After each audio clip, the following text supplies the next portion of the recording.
ਸਾਹਿਬ JIO.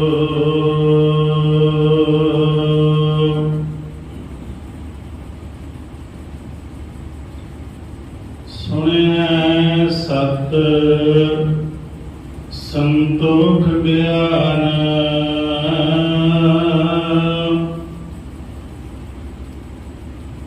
ਸੁਣਿਆ 68 ਕਾ ਇਸ਼ਨਾਨ,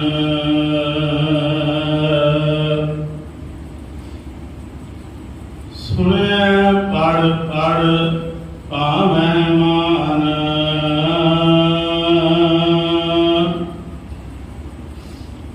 ਸੁਣਿਆ ਲਾਗੈ ਸਹਿਜ ਧਿਆਨ,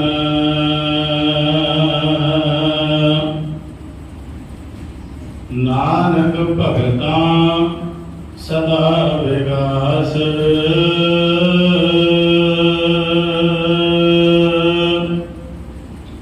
ਸੁਣਿਆ ਦੁਖ ਪਾਪ ਕਾ ਨਾਸ,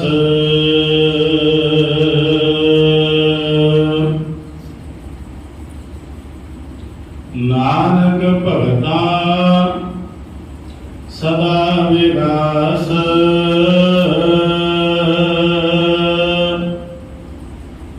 ਸੁਣਿਆ ਦੁਖ ਪਾਪ ਕਾ ਨਾਸ,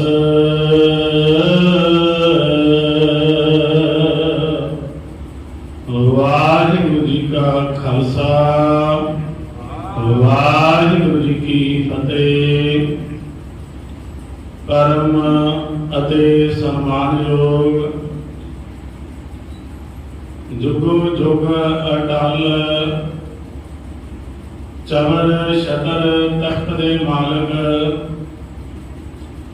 ਸਾਹਿਬ ਸ੍ਰੀ ਗੁਰੂ ਗ੍ਰੰਥ ਸਾਹਿਬ ਜੀ ਦੀ ਪਾਵਨ ਪਵਿੱਤਰ ਹਜ਼ੂਰੀ ਅੰਦਰ ਜੁੜ ਕੇ ਬੈਠੇ ਸਤ ਸੰਗੀ ਜਨੋ, ਵੱਡੇ ਭਾਗਾਂ ਦੁਆਰਾ ਸਤ ਸੰਗਤ ਦੀਆਂ ਮੋਲ ਘੜੀਆਂ ਸੰਧਿਆ ਵੇਲੇ ਦੇ ਦੀਵਾਨਾਂ ਅੰਦਰ ਹਾਜ਼ਰੀ ਭਰਨ ਦਾ ਸੁਭਾਗ ਪ੍ਰਾਪਤ ਹੋਇਆ ਹੈ। ਸਵਾਓ ਮੇਲ ਕਰਕੇ ਆਪਣੀਆਂ ਸੁਰਤੀਆਂ ਨੂੰ ਇਕਾਗਰ ਚਿੱਤ ਕਰਕੇ ਆਪ ਜੀ ਨੇ ਸਿਮਰਨ ਦੇ ਵਿੱਚ ਹਾਜ਼ਰੀ ਲਗਵਾਈ ਹੈ। ਸਵਾਓ ਹੁਣ ਧੰਨ ਸ਼੍ਰੀ ਗੁਰੂ ਗ੍ਰੰਥ ਸਾਹਿਬ ਜੀ ਦੀ ਅੰਮ੍ਰਿਤਮਈ ਗੁਰਬਾਣੀ ਦੀ ਅਮਰਤਾ ਦੀ ਲੜੀ ਜਗਤ ਗੁਰਬਾਬੇ ਦੀ ਪਵਿੱਤਰ ਰਚਨਾ ਪਵਿੱਤਰ ਸ੍ਰੀ ਜਪ ਜੀ ਸਾਹਿਬ ਜੀ ਦੇ ਅਰਥਾਂ ਦੀ ਜੋ ਵਿਆਖਿਆ ਦਾ ਪ੍ਰਕਰਣ ਚੱਲ ਰਿਹਾ ਹੈ, ਆਓ ਉਸੇ ਲੜੀ ਦੇ ਤਹਿਤ ਜਪਜੀ ਸਾਹਿਬ ਜੀ ਦੀ ਪਵਿੱਤਰ ਗੁਰਬਾਣੀ ਦੀ ਵਿਚਾਰ 10ਵੀਂ ਪੌੜੀ ਦੀ ਵਿਚਾਰ ਆਪਾਂ ਗੁਰੂ ਕਿਰਪਾ ਦੁਆਰਾ ਸਾਂਝੀ ਕਰਨੀ ਹੈ। ਆਓ ਅਦਬ ਸਤਿਕਾਰ ਸਹਿਤ ਸਾਰੇ ਰਸਨਾ ਪਵਿੱਤਰ ਕਰਦੇ ਹਾਂ। ਗੁਰੂ ਬਖਸ਼ੀ ਫਤਿਹ ਪ੍ਰਵਾਨ ਕਰੀਏ। ਰਸਨਾ ਪਵਿੱਤਰ ਕਰਦੇ ਆਖੀਏ ਜੀ ਵਾਹਿਗੁਰੂ ਜੀ ਕਾ ਖਾਲਸਾ ਵਾਹਿਗੁਰੂ ਜੀ ਕੀ ਫਤਿਹ। ਧੰਨ ਸ਼੍ਰੀ ਗੁਰੂ ਨਾਨਕ ਸਾਹਿਬ ਪਾਤਸ਼ਾਹ ਮਹਾਰਾਜ ਜੀ ਦੀ ਪਵਿੱਤਰ ਇਹ ਰਚਨਾ ਜਪਜੀ ਸਾਹਿਬ ਜੀ ਦੇ ਪਵਿੱਤਰ ਅਰਥਾਂ ਦਾ ਜੋ ਪ੍ਰਕਰਣ ਕਈ ਦਿਨਾਂ ਤੋਂ ਚੱਲ ਰਿਹਾ ਹੈ। ਪਿਛਲੇ ਦੀਆਂ ਲੜੀਆਂ ਆਪਾਂ ਇੱਕ ਇੱਕ ਪੌੜੀ ਜਿਹੜੀ ਹੈ ਉਹ ਬਾਤ ਚੁੱਕੇ ਹਾਂ। ਸੋ ਹੁਣ ਜਿਹੜਾ ਪ੍ਰਕਰਣ ਕੁਝ ਦਿਨਾਂ ਤੋਂ ਆਰੰਭ ਹੋਇਆ ਹੈ, ਜਪਜੀ ਸਾਹਿਬ ਜੀ ਦੇ ਵਿੱਚ ਦ੍ਰਿੜ ਕਰਵਾਏ ਚਾਰ ਜਿਹੜੇ ਸਿਧਾਂਤ ਹਨ, ਸੁਣਨਾ, ਮੰਨਣਾ, ਮੰਨ ਕੇ ਪਹੁੰਚਣਾ ਤੇ ਪਹੁੰਚਣ ਦੀ ਅਵਸਥਾ। ਇਹਨਾਂ ਚਾਰ ਅਵਸਥਾਵਾਂ ਦੇ ਵਿੱਚੋਂ ਧਰਮ ਦੀ ਜਿਹੜੀ ਪਹਿਲੀ ਸ੍ਰੇਸ਼ਟ ਅਵਸਥਾ ਹੈ, ਜਿਸ ਨੂੰ ਸੁਣਨ ਦੀ ਅਵਸਥਾ ਆਖਿਆ ਹੈ, ਮਾਨੋ ਸੌਖੇ ਸ਼ਬਦਾਂ ਵਿੱਚ ਸਮਝ ਲਈਏ ਧਰਮ ਦੀ ਯਾਤਰਾ जिथों आरंभ हुंदी है। ये प्रकरण जिहड़ा है गुरु बाबा जी ने पहला जप बाणी विच जिहड़ा रखिया है, धर्म की यात्रा की इथों आरंभता है। ते इस आरंभता दे विच जिहड़े यात्रा ते चलण वाले अभ्यासक नूं आत्मक गुण दर्शाए गए हैं। इन्हां आत्मक गुणां दी ही विचार जिहड़ी है चल रही है। कल के जमाना दे विच सत्कारयोग भाई चमकौर सिंह जी आप जी नूं नौवीं पौड़ी की विचार जिहड़ी है उसकी सांझ पा के गए सन, जिहड़ा कि अज वाली लड़ी दे नाल कल वाली लड़ी जोड़ के आपां विचारां की आरंभता करनी है। सुने ईश्वर ब्रह्मा इंद, सुने मुख सलाहण मंद, सुने जोग जुगत तन भेद, सुने सासत सिमरत वेद। ये जिहड़ा सारा ज्ञान पिया है, ईश्वर सुने ईश्वर ब्रह्मा इंद, इन्हां देवतियां वर्गे दैवी गुण, ईश्वर विष्णु इन्हां देवतियां वर्गे जिहड़े दैवी गुण हैं, ये सारे गुण सुनने वाले दे विच आ जाते हैं। धर्म की यात्रा जदों भी आरंभ की गई है, इस विच सुनना पहला रखा गया है। इस करके धन गुरु नानक पातशाह महाराज जी ने पहला जप बाणी के अंदर निरोड़ उस करते दे बारे उल्लेख किया है, फिर सच की व्याख्या का वर्णन है, ते फिर उस तो अगलेरे पंथ के अंदर पातशाह महाराज जी ने अभ्यासक नूं सरोते नूं सचार बन की जोत दर्शाई गई है। ते फिर सिੱਖੀ सिक्ख्या गुर विचार समझाई गई है। आम तौर पर जितने भी धर्म दुनिया के अंदर पैदा हुए हैं, उन्होंने धर्मों के अंदर मनने वाले पैरोकारां नूं वखो वखरे नावां दे नाल याद किया जाता रहा है। पर साडा सिख पंथ एक इहो जिहा पंथ है जिस विच इस नूं मनण वालियां नूं पहला लफ्ज सिख वरतिया गुरु नानक पातशाह महाराज जी ने, कि जिहड़ा अजे सिखण वास्ते मुतासिर होवे, सुनन की सारी विचार भी साडे मन की इसे कल्पना ते खड़ी है कि असीं सीखना चाहुंदे हां। मन के अंदर जिस दिन भी ये प्रश्न जिहड़ा है खत्म हो गया कि असीं सीखना नहीं चाहुंदे, असीं संपूर्ण हां, उसे दिन सिख दा सुरत दे नाल संबंध टुट जाता है। इस करके पहला अपने आप नूं ये दृढ़ करवाना चाहिए है कि मैं सिख हाँ। सिख का मतलब कोई सिख धर्म नूं मनण वाला पैरोकार नहीं है। धन गुरु नानक पातशाह महाराज जी ने सिख शब्द वरते इसे करके है जिहड़ा सारी जिंदगी गुरु तो सिक्ख्या प्राप्त करता रहे। इस सिक्ख्या का गहरा संबंध जिहड़ा है आपां पिछलियां लड़ियां विच बात चुके हां, सुनन दे उपर खड़ा होया है। सुनन तो बिना बंदे की जिंदगी अंदर कुछ भी तब्दीली नहीं वापर सकती। सतगुरु पातशाह महाराज जी के पवित्र गुर वाकां नूं आपां पिछली लड़ी विच बात चुके हां। जेकर आप ध्यान देवो कि सुनन दे नाल मत विच रतन जवाहर माणक जे एक गुर की सिख सुनी। हुण इत्थे मत का जिक्र किया है, इत्थे किसी शरीर नूं संबोधन करके नहीं आख्या कि शरीर विच तब्दीलियां वापरदियां हन सुनन दे नाल। इस मत विच इस अकल दे विच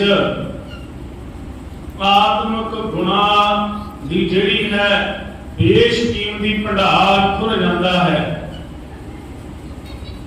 सुनन दी सारी सिक्ख्या गुरु ग्रंथ साहिब जी दे इसे सिद्धांत ते काम कर रही है। पियो दादे का खोल डिठा खजाना, ता मेरा मन भया निधाना। मन दे अंदर ज्ञान दे भंडारे उदों खुलने हैं जदों इस प्यो दादे दे खजाने नूं खोल के असीं वेखिया।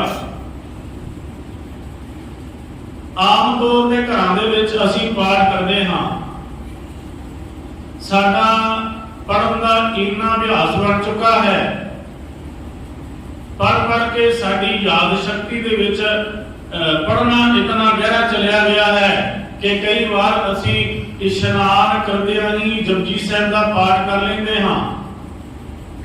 बहुतात विच साडा ये सुभाव है, असीं काम करदिआं ही पाठ कर लेंदे हां। पर सतगुरु महाराज जी ने आख्या सी असल विच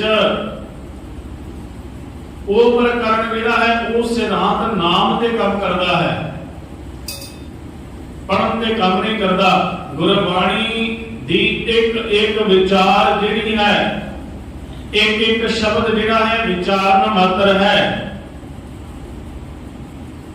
जिहड़ा नाम सिमरन है उसके बारे गुरबाणी विच जरूर मिलता है। नामा कह तिलोचना मुख ते राम समाल, हाथ पांव कर काम सब चीत निरंजन नाल।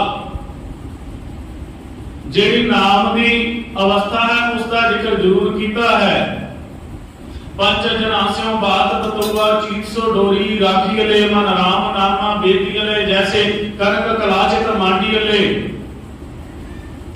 नाम की अवस्था है कि बंदा अपने पंथ विच जांदा होया भी उस करते नाल जुड़ सकता है। पर जेड़ी सिੱਖੀ सिक्ख्या गुर विचार है उसके वास्ते बड़ा ही मनुख नूं सहज अवस्था विच टिकना पैंदा है। मत विच रतन जवाहर माणक, जे एक गुर की सिख सुनी, गुरु की इको सिक्ख्या ही इस मत विच आत्मक गुण इस तरह के भर सकती है जिवें रतन जवाहर माणक ते मोती होना।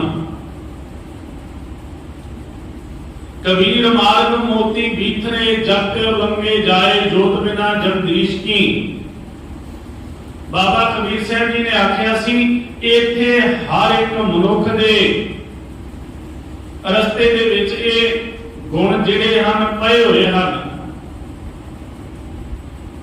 इस शरीर दे अंदर अमृत रूपी शुभ गुण पए होए हन, जिहड़ा सत ते संतोख है, दया धर्म धीरज, एक कितों मुल नहीं सानू खरीदना पैना।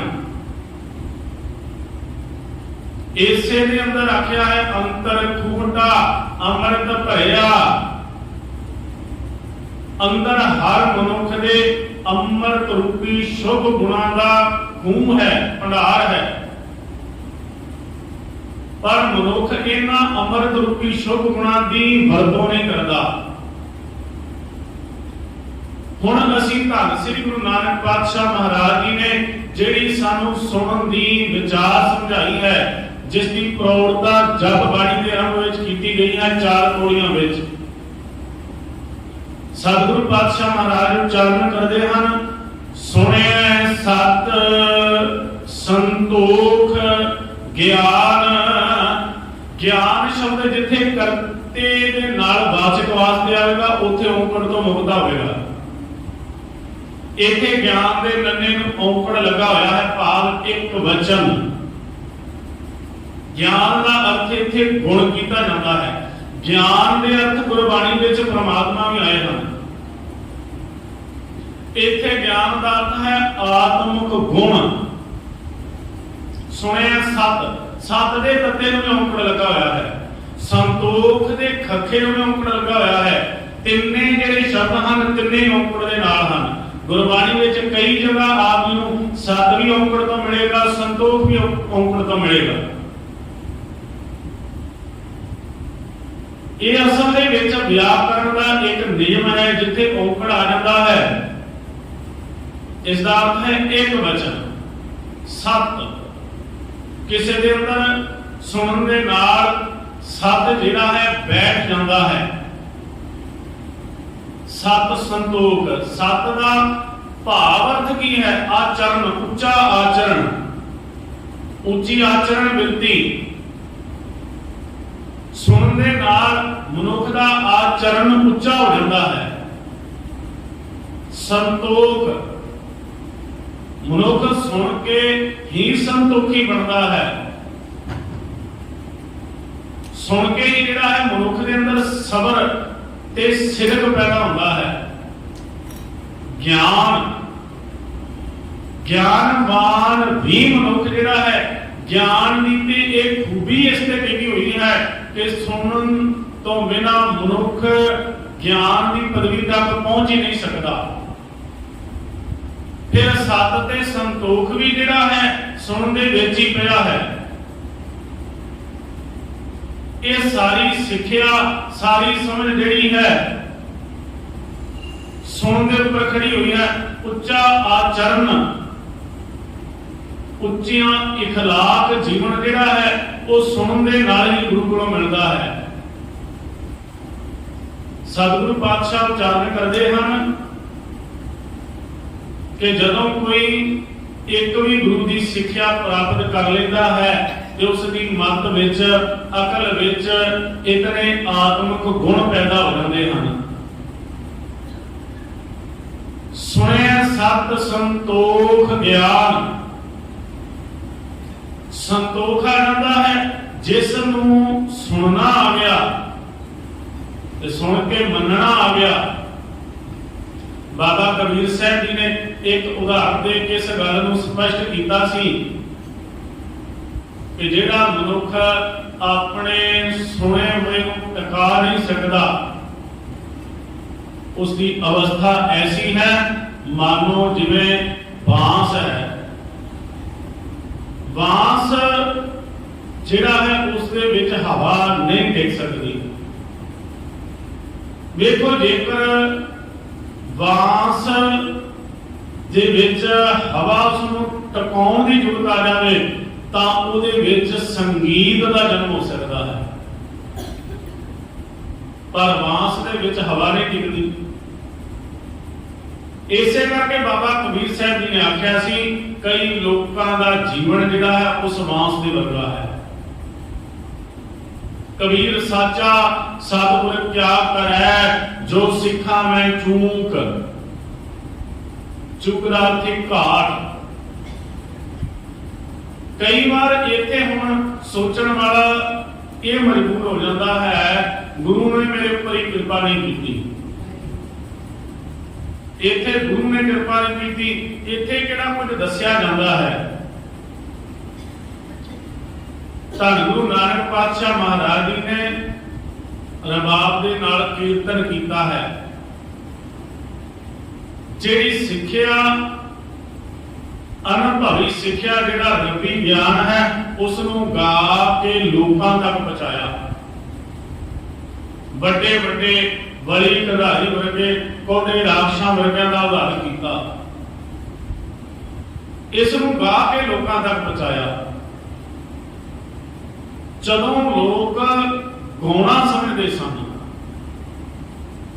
ਜਦੋਂ ਉਹ ਜ਼ਮਾਨਾ ਸੀ ਕਿ ਗਾਇਆ ਜਿਹੜਾ ਸੀ ਉਸ ਨੂੰ ਛੇਤੀ ਪ੍ਰਵਾਨ ਕੀਤਾ ਜਾਂਦਾ ਸੀ, ਉਦੋਂ ਇਸ ਸਿੱਖਿਆ ਨੂੰ ਗਾ ਕੇ ਲੋਕਾਂ ਤੱਕ ਪਹੁੰਚਾਇਆ। ਇਸੇ ਬਾਣੀ ਦਾ ਸਮਾਂ ਜਦੋਂ ਤਬਦੀਲ ਹੋਇਆ ਤੇ ਧੰਨ ਗੁਰੂ ਅਰਜਨ ਪਾਤਸ਼ਾਹ ਮਹਾਰਾਜ ਜੀ ਨੇ ਇਸ ਗੁਰਬਾਣੀ ਦੇ ਅਰਥਾਂ ਦਾ ਜਿਹੜਾ ਹੈ ਉਸ ਦੀ ਅਰੋਧਤਾ ਕੀਤੀ। ਪਹਿਲੀ ਵਾਰ ਗੁਰੂ ਅਰਜਨ ਪਾਤਸ਼ਾਹ ਮਹਾਰਾਜ ਜੀ ਨੇ ਅਰਥ ਕੀਤੇ ਬਾਣੀ ਦੇ, ਫਿਰ ਭਾਈ ਗੁਰਦਾਸ ਜੀ ਦੇ ਕੋਲੋਂ ਅਰਥ ਕਰਵਾਏ। ਜਿੱਥੇ ਗੁਰਦੁਆਰਾ ਵਿਵੇਕ ਸਰ ਬਣਿਆ ਹੈ ਉੱਥੇ ਗੁਰੂ ਹਰਗੋਬਿੰਦ ਸਾਹਿਬ ਮਹਾਰਾਜ ਆਪ ਬੈਠ ਕੇ ਕਥਾ ਕਰਿਆ ਕਰਦੇ ਸਨ। ਵਿਵੇਕ ਦਾ ਅਰਥ ਇਹ ਹੈ ਗਿਆਨ, ਵਿਵੇਕ ਦਾ ਅਰਥ ਇਹ ਹੈ ਇੱਕ, ਜਿੱਥੇ ਆ ਕੇ ਇੱਕ ਦੀ ਸੋਝੀ ਪ੍ਰਾਪਤ ਹੋਵੇ। ਜਦੋਂ ਤੱਕ ਲੋਕਾਂ ਨੂੰ ਸਮਝ ਸੀ ਕੇਵਲ ਗਾਉਣ ਤੱਕ ਦੀ, ਉਦੋਂ ਆਪਣਾ ਸ਼ਬਦ ਜਿਹੜਾ ਹੈ ਗਾ ਕੇ ਲੋਕਾਂ ਤੱਕ ਪਹੁੰਚਾਉਂਦੇ ਰਹੇ। ਫਿਰ ਗੁਰੂ ਘਰ ਦੇ ਅੰਦਰ ਇਸ ਗੁਰਬਾਣੀ ਦੇ ਅਰਥਾਂ ਦੀ ਅਰੰਭਤਾ ਹੋਈ। ਗੁਰੂ ਅਰਜਨ ਪਾਤਸ਼ਾਹ ਮਹਾਰਾਜ ਜੀ ਦੇ ਵਕਤ ਵੀ ਦੋ ਰਾਗੀਆਂ ਦਾ ਜ਼ਿਕਰ ਆਇਆ, ਸੱਤਾ ਤੇ ਬਲਵੰਡ ਦਾ। ਉਹਨਾਂ ਨੇ ਵੀ ਕੀਰਤਨ ਰੂਪ ਵਿੱਚ ਗਾਇਨ ਕਰਕੇ ਸ਼ਬਦ ਜਿਹੜਾ ਹੈ ਸੰਗਤ ਨੂੰ ਸੁਣਾਇਆ। ਫਿਰ ਗੁਰੂ ਘਰ ਦੇ ਅੰਦਰ ਇੱਕ ਹੋਰ ਕਲਾ ਦਾ ਆਰੰਭ ਹੋਇਆ, ਜਿਸ ਨੂੰ ਢਾਡੀ ਕਲਾ ਦਾ ਨਾਮ ਦਿੱਤਾ। ਗੁਰੂ ਹਰਗੋਬਿੰਦ ਪਾਤਸ਼ਾਹ ਮਹਾਰਾਜ ਜੀ ਦੇ ਦਰਬਾਰ ਵਿੱਚ ਜਿਹੜੇ ਪਹਿਲੇ ਢਾਡੀ ਆਏ ਉਹ ਨੱਥਾ ਤੇ ਬਦੁਲਾ ਸਨ। ਨੱਥੇ ਤੇ ਬਦੁਲੇ ਨੇ ਪਹਿਲੀ ਵਾਰ ਗੁਰੂ ਹਰਗੋਬਿੰਦ ਪਾਤਸ਼ਾਹ ਦੀ ਵਡਿਆਈ ਦੇ ਵਿੱਚ ਵਾਰ ਗਾਇਨ ਕੀਤੀ। ਉਹਨਾਂ ਨੇ ਸਰੰਗੀ ਦੇ ਉੱਪਰ ਵਾਰ ਗਾਇਨ ਕੀਤੀ। ਵਾਰ ਦਾ ਅਰਥ ਸੀ ਕਿਸੇ ਕਵਿਤਾ ਨੂੰ ਸੰਗੀਤ ਦੀਆਂ ਧੁਨੀਆਂ ਦੇ ਉੱਪਰ ਗਾਇਆ ਜਾਣਾ। ਉਹਨਾਂ ਦੀ ਵਾਰ ਦਾ ਜ਼ਿਕਰ ਮਿਲਦਾ ਹੈ। ਉਸ ਤੋਂ ਅੱਗੇ ਫਿਰ ਢਾਡੀ ਕਲਾਵਾਂ ਦਾ ਜਨਮ ਹੋਇਆ ਹੈ। ਦੋ ਤਲਵਾਰਾਂ ਬੱਧੀਆਂ, ਇੱਕ ਮੀਰੀ ਦੀ, ਇੱਕ ਪੀਰੀ ਦੀ, ਇੱਕ ਅਜ਼ਮਤ ਦੀ, ਇੱਕ ਰਾਜ ਦੀ, ਇੱਕ ਰਾਖੀ ਕਰੇ ਵਜ਼ੀਰ ਦੀ। ਹਿੰਮਤ ਬਾਹਾਂ ਕੋਟ ਦਰ ਦਰਵਾਜ਼ਾ ਬਰਖ ਖੀਰ ਦੀ। ਨੀਲ ਸਪਾਹੀ ਨੀਲ ਨਾਰ ਮਾਰ ਦੁਸ਼ਟਾਂ ਕਰੇ ਤਾਗੀਰ ਦੀ। ਪੱਗ ਤੇਰੀ ਕੀ ਜਹਾਂਗੀਰ ਦੀ। ਇਹ ਪਹਿਲੀ ਵਾਰ ਗਾਈ ਸੀ ਢਾਡੀ ਮੱਥੇ ਤੇ ਉੱਤਰਦੇ ਨੇ। ਖੈਰੇ ਪਿਛਾ ਲੰਮਾ ਹੋ ਜਾਏਗਾ। ਕਹਿਣ ਤੋਂ ਮੁਰਾਦ ਹੈ ਸਤਿਗੁਰੂ ਪਾਤਸ਼ਾਹ ਮਹਾਰਾਜ ਜੀ ਨੇ ਜਿਸ ਵਕਤ ਜਿਉ ਜਿਹਾ ਮਾਹੌਲ ਰਿਹਾ ਉਸੇ ਹਿਸਾਬ ਦੇ ਨਾਲ ਗੁਰਬਾਣੀ ਦਾ ਇਹ ਪਾਵਨ ਸ਼ਬਦ ਗੁਰੂ ਦਾ ਗਿਆਨ ਲੋਕਾਂ ਤੱਕ ਪਹੁੰਚਾਇਆ। ਅਵਤਾਰਵਾਦ ਦਾ ਵੀ ਸਾਰੀ ਪਰੰਪਰਾ ਇਸੇ ਤਲ ਤੇ ਖੜੀ ਹੈ। ਸੁਣ ਕੇ ਜਿਤਨੀਆਂ ਕੋਈ ਕਲਾਵਾਂ ਦਾ ਮਾਲਕ ਬਣ ਜਾਂਦਾ ਹੈ, ਉਹਨਾਂ ਤਾਂ ਉਸ ਨੂੰ ਅਵਤਾਰ ਸਿੱਧ ਕਰ ਦਿੱਤਾ ਜਾਂਦਾ ਹੈ। ਜੇ ਕ੍ਰਿਸ਼ਨ ਅਵਤਾਰ ਦੇ ਅੰਦਰ 16 ਕਲਾਵਾਂ ਸਨ ਤਾਂ ਉਹਨੂੰ ਆਖਿਆ 16 ਕਲਾ ਸੰਪੂਰਨ ਫਲਿਆ, ਅੰਤ ਕਲਾ ਹੋਏ ਠਾਕਰ ਚੜਿਆ। ਜਿਸ ਵਿੱਚ ਜਿਤਨੇ ਗੁਣ, ਜਿੰਨੀਆਂ ਕਲਾਵਾਂ, ਉਨੀਆਂ ਕਲਾਵਾਂ ਦਾ ਉਸ ਨੂੰ ਅਵਤਾਰ ਆਖਿਆ ਗਿਆ। ਪਰ ਪਰਮੇਸ਼ਰ ਤੇ ਬੇਅੰਤ ਕਲਾਵਾਂ ਦਾ ਮਾਲਕ ਹੈ। ਕੋਈ 14 ਕਲਾ ਹੋ ਸਕਦਾ ਹੈ, ਕੋਈ 16 ਕਲਾ ਹੋ ਸਕਦਾ ਹੈ, ਪਰ ਅਕਾਲ ਪੁਰਖ ਪਿਤਾ ਪਰਮੇਸ਼ਰ ਤਾਂ ਅਨੰਤ ਕਲਾਵਾਂ ਦਾ ਮਾਲਕ ਹੈ। ਉਹਦੇ ਵਿੱਚ ਇੰਨੀਆਂ ਕਲਾਵਾਂ ਹਨ, ਉਹਨਾਂ ਹੀ ਕਲਾਵਾਂ ਦੇ ਵਿੱਚੋਂ ਸਤ, ਸੰਤੋਖ ਤੇ ਗਿਆਨ ਹੈ। ਸਾਰਾ ਗਿਆਨ ਉਸੇ ਤੋਂ ਆਉਂਦਾ ਹੈ। ਜਿਹੜਾ ਆਪ ਗਿਆਨ ਦਾ ਸੋਮਾ ਹੈ, ਸਾਰਾ ਗਿਆਨ, ਸਾਰੀਆਂ ਕਲਾਵਾਂ ਉਸੇ ਤੋਂ ਆ ਰਹੀਆਂ ਹਨ। ਸੁਣਿਆ ਸਤ, ਸੰਤੋਖ, ਗਿਆਨ। ਜਿਸ ਦਿਨ ਸੁਣ ਕੇ ਸਾਡੇ ਅੰਦਰ ਸਤ ਆ ਗਿਆ, ਆਚਰਨ ਆ ਗਿਆ। ਦੇਖ ਪਰਾਈਆਂ ਚੰਗੀਆਂ ਮਾਵਾਂ ਭੈਣਾਂ ਧੀਆਂ ਜਾਣੈ। ਏਕਾ ਨਾਰੀ ਜਤੀ ਹੋਵੇ ਪਰ ਨਾਰੀ ਧੀ ਭੈਣ ਵਖਾਣੈ। ਕੋਈ ਮਨੁੱਖ ਇਖਲਾਕੀ ਤੌਰ ਤੇ ਉੱਚਾ ਹੋ ਜਾਵੇਗਾ ਜਿਸ ਦਿਨ ਸੁਣਨਾ ਗਹਿੜਾ ਹੋ ਗਿਆ। ਗਿਆਨੀ ਮਸਕੀਨ ਸਿੰਘ ਜੀ ਆਖਿਆ ਕਰਦੇ ਸਨ, ਸਾਡਾ ਖਾਧਾ ਹੋਇਆ ਭੋਜਨ ਉਹੀ ਖੁਰਾਕ ਬਣ ਜਾਂਦਾ ਹੈ ਜਿਸ ਦਾ ਜਿੰਨਾ ਅੰਸ਼ ਸਾਡੇ ਸਰੀਰ ਵਿੱਚ ਬਾਕੀ ਰਹਿ ਜਾਂਦਾ ਹੈ। ਜਿਹੜਾ ਸਾਡਾ ਸਰੀਰ ਵਿੱਚ ਖਾਧਾ ਹੋਇਆ ਭੋਜਨ ਰਹਿ ਜਾਂਦਾ ਹੈ, ਭਾਵ ਪਚ ਜਾਂਦਾ ਹੈ, ਉਸ ਦਾ ਖੂਨ ਬਣ ਜਾਂਦਾ ਹੈ ਤੇ ਰਸ ਬਣ ਜਾਂਦਾ ਹੈ ਜਿਹੜਾ ਸਰੀਰ ਨੂੰ ਮਿਲਦਾ ਹੈ। ਆਪਾਂ ਕਈ ਦਿਨ ਪਹਿਲਾਂ ਵਿਚਾਰ ਆਰੰਭ ਕੀਤੀ ਸੀ, ਜੇ ਕੋ ਖਾਵੇ ਜੇ ਕੋ ਭੁੰਜੈ ਤਿਸ ਕਾ ਹੋਏ ਉਧਾਰੋ। ਖਾਧਾ ਹੋਇਆ ਜਿਹੜਾ ਪਚ ਜਾਂਦਾ ਹੈ ਉਹੀ ਖੁਰਾਕ ਬਣਦਾ ਹੈ। ਮਾਨਸਿਕ ਤਲ ਤੇ ਵੀ ਸੁਣਿਆ ਹੋਇਆ ਜਿਹੜਾ ਟਿਕ ਜਾਂਦਾ ਹੈ, ਅੱਗੇ ਮੰਨਣ ਦੀਆਂ ਥੋੜੀਆਂ ਹੁੰਦੀਆਂ ਹਨ। ਸੁਣਿਆ ਹੋਇਆ ਜਿੱਥੇ ਜਾ ਕੇ ਟਿਕ ਜਾਂਦਾ ਹੈ, ਉੱਥੋਂ ਹੀ ਜਿਹੜਾ ਹੈ ਗਿਆਨ ਜਨਮ ਲੈਂਦਾ ਹੈ। ਉੱਥੋਂ ਹੀ ਸਿਰ ਸੁਣੇ ਸਿੱਧ ਪੀਰ ਸੁਰਨਾਥ, ਸੁਣਿਆ ਧਰਤ ਧਵਲਿਆ ਆਕਾਸ਼। ਇਸੇ ਸੁਣਨ ਦੇ ਨਾਲ ਹੀ ਜਿਹੜਾ ਹੈ ਸਾਰੀ ਸਿੱਖਿਆ ਨੂੰ ਮਨੁੱਖ ਪ੍ਰਾਪਤ ਕਰ ਲੈਂਦਾ ਹੈ। सनातन धर्म के अंदर आज ने घटना सुनी हुई है ना, उस वक्त शूद्रां नूं शस्त्र विद्या नहीं सी दित्ती जांदी। कौटल्या नाम का एक बच्चा लुक के सारा कुछ सुनता रहा सी। जेड़ी कला अर्जन नूं दित्ती जा रही सी, जेड़ी कला दे विच कर्ण नूं निपुण कीता जा रहा सी, क्योंकि वो खत्तरियां दे लड़के सन ते जेड़ा कौटल्या सी वो दासी का पुत्र सी। एक शूद्रां नूं ना पढ़न दी आग्या, ना शस्त्र विद्या दी आग्या, ते दरख्तां दे ओले सुन हो के ही सारा कुछ सुन के भीष्म पितामह की सिक्ख्या सुन के ही भाई इस तरह बाहर करना है, इस तरह बचाना है, ते सारा कुछ उथों ही प्राप्त कर गया सी। ते एक दिन अर्जन दे नाल इसका सामना होया सी, तां सवाल होए सन ये सारी सिक्ख्या कितों प्राप्त की? तुहाडे विच तां कोई युद्ध दा अभ्यासक नहीं हुंदा।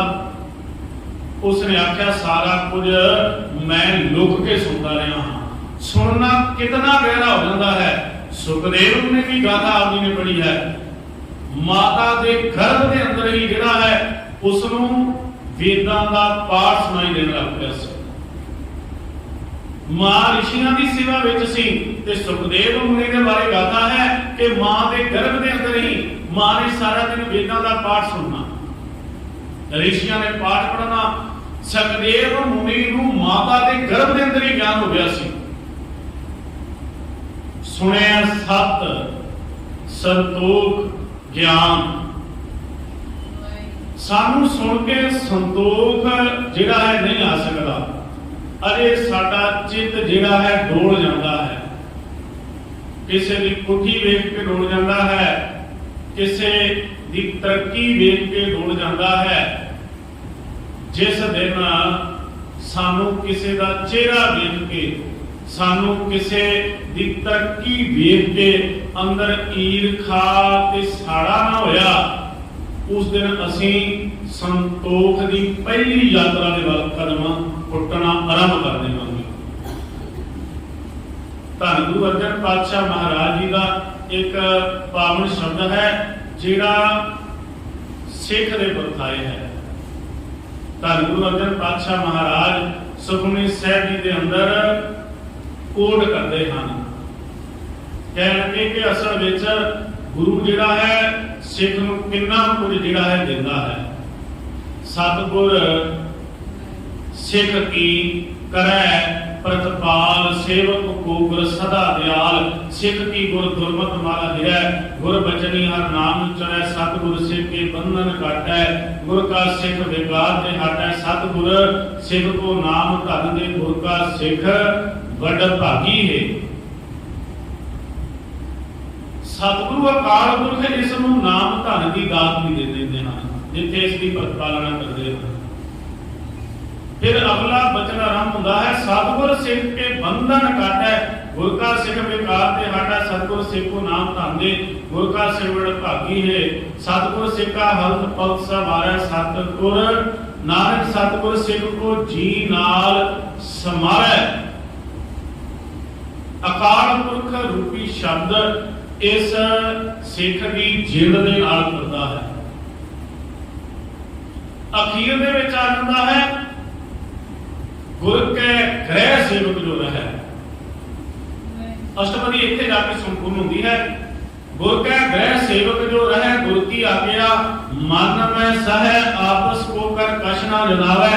हर हर नाम हृदय सद ध्यावे, मन बीचै सतगुर के पास। तिस सेवक के कार्य रास, सेवा करत होए ने कामी। तिसको होत प्राप्त स्वामी।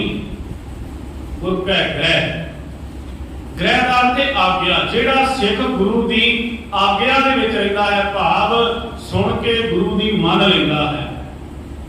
संतोख, फिर किसी नूं वेख के अंदर क्रोध उत्पन्न नहीं होता जे गुरु की एक सिक्ख्या सुनी जाए। फिर अंदर ईर्खा साड़ा पैदा नहीं होता। फिर असी उसके दिते हुए का शुकराना ही करते हाँ। आप पिछली पौड़ी के विच ये पढ़ के आ चुके हाँ कि जदों कोई असल दे विच इस पदवी ते पहुंच जाता है हुक्म ते रजा वाली ते, तां वो रब्बी दित्तियां दातां दा शुकराना इंज करदा है, गावे को तान होवे किसे तान, गावे को दात जाने दी शान, गावे को गुण वडियाइयां चार। इस अवस्था का वो मालक बन जाता है। संतोख सिक्ख्या सुनने नाल मनुख दे अंदर संतोख वर्गे, सबर वर्गे, सिदक वर्गे गुण पैदा हो जाते हैं। नहीं तो सारी जिंदगी ही इसे परंपरा दे विच खत्म हो जाती है। 10 वस्तु ले पाछे पावे, एक वस्त्रकार बेखोट गवावे, एक पीना दे 10 पीहर ले तो मुड़ा को कहां करे। जिस आकर से नाही चारा ताको की जाए, साध नमस्कारा जिस अगे कोई लोड़ नहीं। मनुख अपने दिते हुए नूं प्रमाण ही नहीं करता। अपने को जितना कुछ भी है, एक चीज की मंग इसनों अगे लै तुरदी है। बादशाह ने इस तृष्णा का इंज भी जिक्र किया सी कि अखीरले दम तक में ते ये जिहड़ी तृष्णा है अगला जन्म भी करवा देती है। अखीर विच जिहड़ा कुछ मन के अंदर जिस चीज का चिंतन बाकी रह जाता है, अगले का जन्म उसी तरीके का मिल सकता है। अंतकार जे स्त्री सिमरै ऐसी चिंता में जे मरै, बेसवा गुण बल वाले उतरै। अंतकार जे मंदिर सिमरै ऐसी चिंता मैं जे मरै, प्रेत गुण बल वाले उतरै। अंतकाल जे लड़के सिमरै ऐसी चिंता मैं जे मरै, शुकर गुण बल वाले उतरै। तृष्णा किन्ना भटका सकती है मनुख। सतगुरु पातशाह महाराज ने इसनूं अग दे नाल तुलना दिती है। खैर पातशाह ने जिहड़ा इस दे शब्द के अंदर पहला गुण दसिया है, वो इसका विरोधी शब्द है संतोख, सबर। जिथे जाके मनुख जिहड़ा है सारा कुछ प्रवान कर लेता है। बहुत विरले मनुखों के विचों कुछ गिणती के मनुख इस पदवी पे पहुंचते हैं कि जदों वो दिता होया प्रमाण करके रब का शुकराना करते हैं। राजे शिवनाथ को ज्ञान करवाया सी सतगुरु पातशाह महाराज ने। संगला दीप के टापू के रहने वाले राजे ने जदों सतगुरु धन गुरु नानक पातशाह गए ना, तो जिधर को जा रहे सन ते गुरु नानक पातशाह जी को संबोधन करके आख्या सी, बादशाह आ जिन्नियां भी चोटियां विखाई दे रही ने, जिन्नियां भी चोटियां के उपर आ झंडे झूलते विखाई दे रहे हैं, जिथों तक भी तुहाडी नजर जाती है ये मेरे राज दीयां हदां दा संकेत है। उस वक्त झंडे इसे गल के प्रतीक होंदे सन कि जिसते जिन्ने ज्यादा झंडे झूलते हैं उन्नी ही उसकी सत्ता है। पातशाह जी ने इसनों ज्ञान करवाया सी। कहने लगे कि राजन असल विच तू अपने घर दे विचों सूई लैके आ। ते जदों घर दे विच गया उस वक्त घर वाली नूं आख्या कि मैनूं एक सूई चाहिदी है, गुरु नानक पातशाह जी ने मेरे कोलों मंगी है। तां उस वक्त इसके घर वाली रानी ने आख्या सी, कहण लगी जरूर तू अपने हंकार का जिक्र किया होगा। तेरे हंकार को सट मारने वास्ते गुरु पातशाह जी ने सारी खेड बनाई है। उसने आख्या सी, कहने लगा सूई क्यों मंगी है? उसने समझाया, कहने लगी असल विच तू जदों अपनी सत्ता का प्रभाव पाना चाहया होगा तो पातशाह ने तेनों समझाने वास्ते आख्या कि नाल अपना शरीर नहीं जाता, पर हुण मैं की करा, सूई लैके तो जाना पवेगा। जदों सूई लैके गया उस वक्त इसने सूई गुरु नानक पातशाह को भेंट की। राजे ने आख्या, कहने लगा पातशाह तुसा मंगाई सी तो मैं लैके आ गया। ते नाले सवाल कर दिता, कहने लगा पातशाह सूई का की काम? उथे तो अपना शरीर भी नहीं जाता, सूई किवें जाएगी? क्योंकि पातशाह जी ने सूई मंगण तो पहला ये कह के भेजा सी ना, तू सानू सूई देवेगा, ये सूई जिहड़ी है असी तेरे कोलों दरगाह दे विच लै लवांगे, साडी सूई अमानत वजों दे देगी सानू।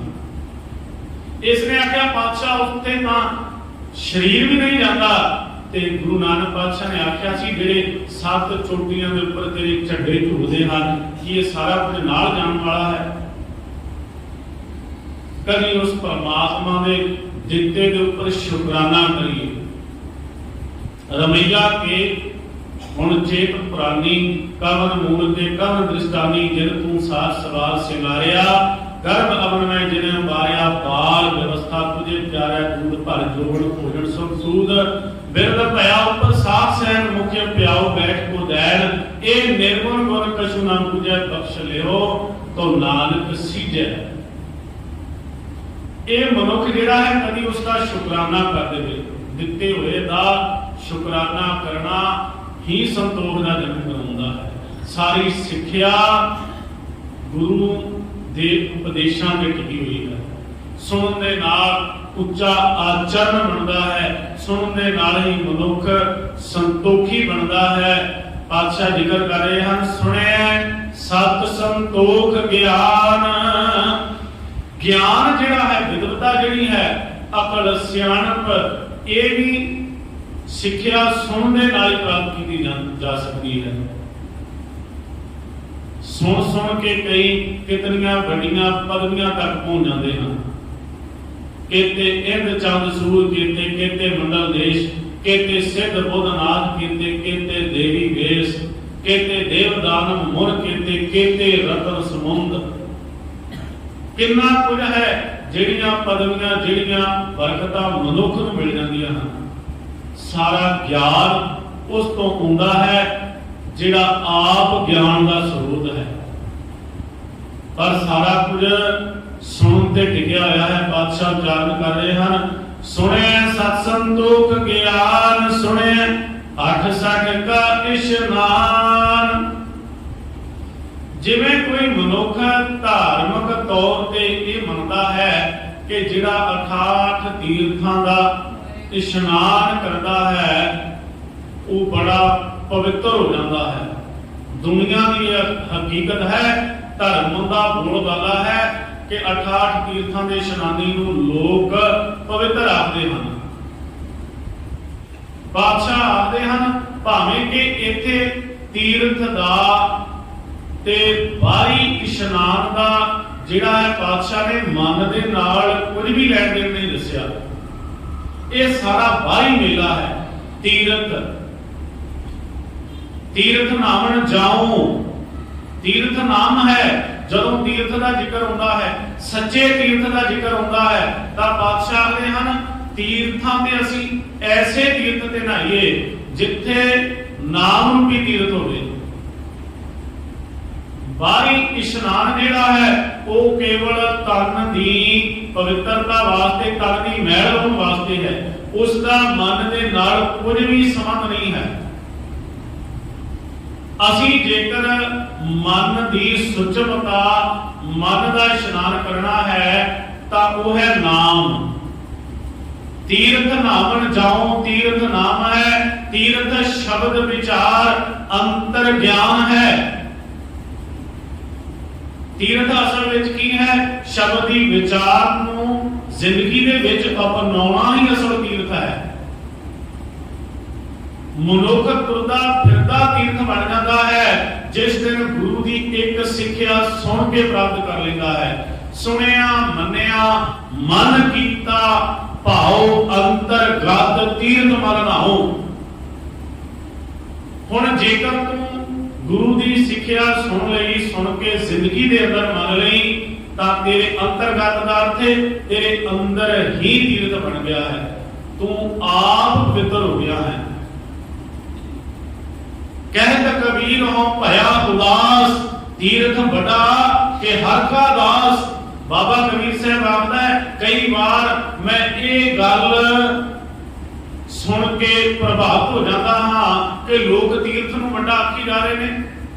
ਅਸਲ ਵਿੱਚ ਤੀਰਥ ਵੱਡਾ ਨਹੀਂ ਹੁੰਦਾ, ਰੱਬ ਦੀ ਬੰਦਗੀ ਕਰਨ ਵਾਲਾ ਵੱਡਾ ਹੁੰਦਾ ਹੈ। ਕਿਉਂਕਿ ਤੀਰਥ ਵੀ ਤਾਂ ਉੱਥੇ ਹੀ ਬਣਿਆ ਹੈ ਜਿੱਥੇ ਕਿਸੇ ਰੱਬ ਦੇ ਪਿਆਰੇ ਨੇ ਸਿਮਰਨ ਕੀਤਾ, ਬੰਦਗੀ ਕੀਤੀ, ਉਸ ਸਥਾਨ ਨੂੰ ਲੋਕਾਂ ਤੀਰਥ ਦਾ ਨਾਮ ਦੇ ਦਿੱਤਾ। ਤੀਰਥ ਤਪ ਵਾਲਾ ਉਹ ਸਥਾਨ ਜਿੱਥੇ ਕਿਸੇ ਨੇ ਬੰਦਗੀ ਕੀਤੀ ਹੋਵੇ, ਉਹ ਸਥਾਨ ਪਵਿੱਤਰ ਨਹੀਂ ਹੁੰਦਾ, ਨਾ ਹੀ ਉਸ ਸਥਾਨ ਦੇ ਨਾਲ ਜੁੜ ਕੇ ਕੁਝ ਮਿਲਦਾ ਹੈ। ਅਸਲ ਸਾਰਾ ਕੁਝ ਮਿਲਣਾ ਜਿਹੜਾ ਹੈ ਉਹ ਸੁਣ ਕੇ ਮਿਲਣਾ ਹੈ।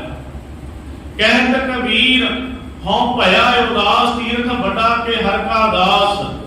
ਸੁਣਿਆ ਅਕਸਰ ਕਾ ਇਸ਼ਨਾਨ, ਜਿਵੇਂ ਲੋਕਾਂ ਨੇ ਇਹ ਮਾਨਤਾ ਦਿੱਤੀ ਹੋਈ ਹੈ, ਮਨੌਤ ਦਿੱਤੀ ਹੋਈ ਹੈ ਕਿ 18 ਤੀਰਥਾਂ ਵਾਲਾ ਮਨੁੱਖ ਪਵਿੱਤਰ ਹੈ। ਪਾਤਸ਼ਾਹ ਆਖਦੇ ਹਨ ਨਹੀਂ, ਸੁਣਨ ਦੇ ਨਾਲ 18 ਤੀਰਥਾਂ ਤੋਂ ਵੀ ਵੱਧ ਪਵਿੱਤਰਤਾ ਬਣੀ ਗਈ ਹੈ। ਜਿਹੜੀ ਮਨ ਦੀ ਪਵਿੱਤਰਤਾ ਹੈ ਉਹ ਸੁਣਨ ਦੇ ਨਾਲ ਹੀ ਹੈ। ਸੁਣਿਆ 68 ਕਾ ਇਸ਼ਨਾਨ, ਸੁਣਿਆ ਪੜ ਪੜ ਪਾਵੈ ਮਾਨ। ਮਾਨ ਦਾ ਅਰਥ ਹੈ ਇੱਜ਼ਤ, ਮਾਨ ਦਾ ਅਰਥ ਹੈ ਅਦਬ ਸਤਿਕਾਰ। ਸੁਣਿਆ ਪੜ ਪੜ ਪਾਵੈ ਮਾਨ, ਜਦੋਂ ਸੁਣ ਕੇ ਪੜ੍ਹ ਕੇ ਜ਼ਿੰਦਗੀ ਅੰਦਰ ਅਪਣਾ ਕੇ ਇਹਨਾਂ ਉਪਦੇਸ਼ਾਂ ਉੱਪਰ ਅਮਲ ਕਰਕੇ ਚੱਲਦਾ ਹੈ ਤਾਂ ਇਹਨੂੰ ਜ਼ਿੰਦਗੀ ਦੇ ਅੰਦਰ ਮਾਣ ਮਿਲਦਾ ਹੈ, ਇਹਨੂੰ ਜ਼ਿੰਦਗੀ ਦੇ ਅੰਦਰ ਸਤਿਕਾਰ ਮਿਲਦਾ ਹੈ। ਜਿਵੇਂ ਬਾਦਸ਼ਾਹ ਨੇ ਗੁਰਬਾਣੀ ਦੇ ਅੰਦਰ ਸ਼ਬਦ ਆਖੇ ਹਨ, ਚੱਲਿਆ ਪਤ ਸਿਉ ਜਨਮ ਸਵਾਰ ਵਾਜਾ ਵਾਇਸ। ਜਿਹੜੇ ਇਸ ਸੰਸਾਰ ਵਿੱਚ ਆਪਣੀ ਇੱਜ਼ਤ, ਪਤ, ਸਤਿਕਾਰ, ਗੁਣਾ ਸਮੇਤ ਜਾਂਦੇ ਹਨ, ਵਾਜਾ ਵਾਏ ਸੀ, ਉਹਨਾਂ ਦੇ ਪਿੱਛੋਂ ਲੋਕ ਖੁਸ਼ੀ ਦੇ ਮੰਗਲ ਗਾਉਂਦੇ ਹਨ। ਧੰਨ ਗੁਰੂ ਅਮਰਦਾਸ ਪਾਤਸ਼ਾਹ ਮਹਾਰਾਜ ਕਥਨ ਕਰਦੇ ਹਨ, ਮੈਂ ਸੰਸਾਰ ਤੋਂ ਜਾਵਾਂ, ਇੱਥੇ ਕਿਸੇ ਰੋਣਾ ਕਲਪਨਾ ਨਹੀਂ, ਕਿਉਂਕਿ ਆਏ ਵੀ ਰੱਬ ਦੀ ਰਜ਼ਾ ਦੇ ਵਿੱਚ ਹਾਂ, ਆਏ ਵੀ ਉਸ ਦੀ ਖੁਸ਼ੀ ਵਿੱਚ ਹਾਂ, ਤੇ ਅਸੀਂ ਜਦੋਂ ਜਾਈਏ ਉਦੋਂ ਵੀ ਖੁਸ਼ੀ ਨਾਲ ਜਾਈਏ। ਸਾਡੇ ਜਾਣ ਤੋਂ ਬਾਅਦ ਮੰਗਲ ਕਰਿਓ, ਕੀਰਤਨ ਕਰਿਓ। ਅੰਤੇ ਸਤਿਗੁਰ ਬੋਲਿਆ, ਮੈਂ ਪਿੱਛੇ ਕੀਰਤਨ ਕਰਿਓ ਨਿਰਵਾਣ ਜੀਓ। ਬਾਬਾ ਸੁੰਦਰ ਜੀ ਨੇ ਇਹ ਸ਼ਬਦ ਵਰਤੇ ਸਨ। ਗੁਰੂ ਅਮਰਦਾਸ ਪਾਤਸ਼ਾਹ ਜੀ ਦਾ ਉਪਦੇਸ਼ ਸੀ ਕਿ ਅਸਲ ਦੇ ਵਿੱਚ ਸਾਡੇ ਜਾਣ ਤੋਂ ਬਾਅਦ ਵੀ ਰੱਬੀ ਗੀਤ ਗਾਏ ਜਾਣ। ਇਹ ਜਾਣਾ ਜਿਹੜਾ ਹੈ ਕਿਸੇ ਉੱਚ ਅਵਸਥਾ ਵਾਲੇ ਦਾ ਹੁੰਦਾ ਹੈ, ਜਿਸ ਨੂੰ ਜਾਣ ਤੋਂ ਬਾਅਦ ਵੀ ਸਤਿਕਾਰ ਦਿੱਤਾ ਜਾਂਦਾ ਹੈ। ਆਮ ਤੌਰ ਤੇ ਆਪਾਂ ਕਿਤੇ ਵੀ ਬੈਠੇ ਹੋਈਏ ਨਾ, ਜਿੰਨੀ ਦੇਰ ਦਾ ਆਪਾਂ ਬੈਠੇ ਹਾਂ ਉਨੀ ਦੇਰ ਤੱਕ ਜਿਹੜਾ ਮਨੁੱਖੀ ਸੁਭਾਅ ਹੈ ਇਹਦੇ ਵਿੱਚ ਇਹ ਸ਼ਖਸੀਅਤ ਕੰਮ ਕਰਦੀ ਹੈ ਹਰ ਇੱਕ, ਕਿ ਅਸੀਂ ਅਗਲੇ ਦੇ ਗੁਣ ਗਾਇਨ ਕਰਦੇ ਹਾਂ, ਉਹਦੀ ਸਿਫਤ ਕਰਦੇ ਹਾਂ। ਪਰ ਅਸਲ ਜੀਵਨ ਦੀ ਵਿਆਖਿਆ ਉਹਦੀ ਉਦੋਂ ਸ਼ੁਰੂ ਹੋ ਜਾਂਦੀ ਹੈ ਜਦੋਂ ਅਗਲਾ ਚਲਿਆ ਜਾਂਦਾ ਹੈ। ਫਿਰ ਅਸੀਂ ਉਸ ਦੀਆਂ ਕਮੀਆਂ ਜਿਹੜੀਆਂ ਹਨ ਉਹ ਦੱਸਣ ਲੱਗ ਪੈਂਦੇ ਹਾਂ। ਪਰ ਪਾਤਸ਼ਾਹ ਜੀ ਆਖਦੇ ਹਨ, ਜਿਹੜਾ ਅਸਲ ਵਿੱਚ ਸੁਣ ਕੇ ਪੜ੍ਹ ਕੇ ਜ਼ਿੰਦਗੀ ਦੇ ਅੰਦਰ ਆਤਮਿਕ ਗੁਣ ਅਪਣਾ ਲੈਂਦਾ ਹੈ, ਉਸ ਨੂੰ ਜਾਣ ਤੋਂ ਬਾਅਦ ਵੀ ਮਾਣ ਦਿੱਤਾ ਜਾਂਦਾ ਹੈ। ਇਥੋਂ ਜਾਣ ਤੋਂ ਬਾਅਦ ਵੀ ਉਸ ਦਾ ਸਤਿਕਾਰ ਕੀਤਾ ਜਾਂਦਾ ਹੈ ਕਿ ਫਲਾਣਾ ਬੰਦਾ ਗਿਆ ਹੈ। ਹੁਣ ਅਸਲ ਵਿੱਚ ਇਹ ਸਾਰੀ ਖੇਡ ਜਦੋਂ ਬੰਦਾ ਸੰਸਾਰ ਤੋਂ ਜਾਂਦਾ ਹੈ ਉਦੋਂ ਵਾਪਰਦੀ ਹੈ। ਇੱਥੇ ਦੁਨੀਆ ਦੇ ਲੋਕ ਕਹੇ ਜਾਂਦੇ, ਆਮ ਸੁਣੇ ਜਾਂਦੇ ਨੇ, ਭਾਵੇਂ ਜਿਤਨਾ ਮਰਜ਼ੀ ਲੋਕ ਉਹਨਾਂ ਦੇ ਉੱਪਰ ਉਹਨਾਂ ਦੇ ਜੀਵਨ ਦੇ ਪਰਦੇ ਪਾ ਰਹੇ ਨਾ, ਪਰ ਲੋਕਾਂ ਦੀ ਬਹੁਤ ਸ਼ਖਸੀਅਤ ਤੋਂ ਪਤਾ ਲੱਗ ਜਾਂਦਾ ਹੈ ਕਿ ਉਹ ਕਿਹੋ ਜਿਹਾ ਜੀਵਨ ਜਿਉ ਕੇ ਗਿਆ ਹੈ। ਸਾਰਾ ਕੁਝ ਇੱਥੋਂ ਹੀ ਮਿਲ ਜਾਂਦਾ ਹੈ। ਇਹ ਜਦ ਮਿੱਠਾ ਅਗਲਾ ਕਿਰ ਮਿੱਠਾ, ਸਾਰਾ ਫੈਸਲਾ ਇੱਥੇ ਹੀ ਨਿਬੜ ਜਾਂਦਾ ਹੈ। ਸਜ਼ਾਵਾਂ ਦੇ ਅੱਗੇ ਜਾ ਕੇ ਮਿਲਦੀਆਂ ਹੋਣਗੀਆਂ, ਪਰ ਜਿਹੜੇ ਫੈਸਲੇ ਨੇ ਉਹ ਇੱਥੇ ਹੀ ਨਿਬੜ ਜਾਂਦੇ ਨੇ। ਚੰਗਿਆਈਆਂ ਬੁਰਾਈਆਂ ਬਾਚੈ ਧਰਮਾ ਦੂਰ, ਕਰਮੀ ਆਪੋ ਆਪਣੀ ਕੇ ਨੇੜੇ ਕੇ ਦੂਰ। ਸੁਣਿਆ ਪੜ ਪੜ ਪਾਵੇ ਮਾਨ, ਜੇਕਰ ਸੁਣ ਕੇ ਪੜ ਕੇ ਉਸ ਨੂੰ ਜ਼ਿੰਦਗੀ ਦੇ ਅੰਦਰ ਅਪਣਾ ਲਵੇ ਤੇ ਮਨੁੱਖ ਨੂੰ ਮਾਣ ਮਿਲਦਾ ਹੈ। ਪ੍ਰੇਮ ਪਟੋਲਾ ਤੈ ਸਹਿ ਦਿੱਤਾ, ਢੱਕਣ ਕੂ ਪੱਤ ਮੇਰੀ, ਦਾਨਾ ਬਿਨਾ ਸਾਈਂ ਮੈਂਦਾ, ਨਾਨਕ ਸਾਰ ਨਾ ਜਾਣਾ ਪੀਰ। ਜੇਕਰ ਪ੍ਰਮਾਤਮਾ ਦੀ ਨਜ਼ਰ ਹੋਵੇ, ਉਹ ਕਿਸੇ ਨੂੰ ਗੁਣਾ ਦਾ ਪ੍ਰੇਮ ਰੂਪੀ ਪਟੋਲਾ ਦੇ ਦੇਵੇ, ਸ਼ਬਦ ਰੂਪੀ ਪਟੋਲਾ ਦੇ ਦੇਵੇ, ਤਾਂ ਉਸ ਦੀ ਜ਼ਿੰਦਗੀ ਦੇ ਅੰਦਰ ਪੱਤ ਢੱਕੀ ਜਾਂਦੀ ਹੈ। ਨਹੀਂ ਤਾਂ ਬਾਬਾ ਕਬੀਰ ਸਾਹਿਬ ਜੀ ਨੇ ਉਸ ਸ਼ਬਦ ਨੂੰ ਜ਼ਿੰਦਗੀ ਦੇ ਅੰਦਰ ਅਪਣਾ ਲਿਆ ਜੇ, ਇੱਥੇ ਦੁਨੀਆ ਦੇ ਵਿੱਚ ਮਨੁੱਖ ਜਿਤਨੇ ਮਰਜ਼ੀ ਵੀ ਪਰਦੇ ਪਾ ਲਵੇ, ਇੱਕ ਦਿਨ ਰੱਬੀ ਦਰਬਾਰ ਵਿੱਚ ਸਾਰਾ ਕੁਝ ਪ੍ਰਗਟ ਹੋ ਜਾਵੇਗਾ। ਕਬੀਰ ਜੇਤੇ ਪਾਪ ਕੀਏ, ਰਾਖੇ ਤਲੇ ਤੁਰਾਏ। ਬਾਬਾ ਕਬੀਰ ਸਾਹਿਬ ਆਖਦਾ ਜ਼ਿੰਦਗੀ ਦੇ ਅੰਦਰ ਤਾਂ ਬੜੇ ਪਾਪ ਕੀਤੇ, ਪਰ ਉਹ ਪਾਪ ਆਪਣੇ ਲੁਕੋ ਕੇ ਪਰਦੇ ਪਾ ਕੇ ਰੱਖ ਲਏ। ਪਰ ਕਹਿ ਲਗੇ ਜਦੋਂ ਰੱਬੀ ਦਰਗਾਹ ਵਿੱਚ ਸਾਹਮਣਾ ਹੁੰਦਾ ਹੈ, ਉੱਥੇ ਜਾ ਕੇ ਪਾਪ ਪ੍ਰਗਟ ਹੋ ਗਏ ਤੇ ਇੰਜ ਸਾਹਮਣੇ ਖੜਦੇ ਮਾਨੋ ਜਿਵੇਂ ਉਹ ਸਾਹ ਮੰਗ ਰਹੇ ਸਨ। ਕਬੀਰ ਜੇਤੇ ਪਾਪ ਕੀਏ, ਰਾਖੇ ਤਲੇ ਦੁਰਾਏ, ਪ੍ਰਗਟ ਭਏ ਨਿਦਾਨ ਸਭ, ਜਦ ਪੁੱਛੇ ਧਰਮ ਆਏ। ਉੱਥੇ ਜਾ ਕੇ ਫਿਰ ਸਾਰੀ ਪੁੱਛ ਪ੍ਰਤੀਤ ਹੋਈ। ਤਾਂ ਜਿਹੜੇ ਸੁਣਨ ਵਾਲੇ ਹਨ, ਜ਼ਿੰਦਗੀ ਦੇ ਅੰਦਰ ਸੁਣ ਕੇ ਅਪਣਾਉਣ ਵਾਲੇ ਹਨ, ਉਹ ਇੱਥੇ ਸਤਿਕਾਰ ਇੱਜ਼ਤ ਪ੍ਰਾਪਤ ਕਰਕੇ ਜਾਂਦੇ ਹਨ। ਸੁਣਿਆ ਪੜ ਪੜ ਪਾਵੇ ਮਾਨ, ਸੁਣਿਆ ਲਾਗੇ ਸਹਿਜ ਧਿਆਨ। ਸੁਣਨ ਦੇ ਨਾਲ ਪਾਤਸ਼ਾਹ ਕਿਰਪਾ ਕਰਦੇ ਹਨ, ਪੂਰਨ ਗਿਆਨ ਵਾਲੀ ਅਵਸਥਾ, ਸਹਿਜ ਅਵਸਥਾ, ਅੰਦਰਲੀ ਹਾਲਤ ਦਾ ਜਿਹੜਾ ਨਕਸ਼ਾ ਹੈ। ਸਹਿਜ ਦਾ ਅਰਥ ਗੁਰਬਾਣੀ ਵਿੱਚ ਟਿਕਾਊ ਵੀ ਕੀਤਾ ਗਿਆ ਹੈ।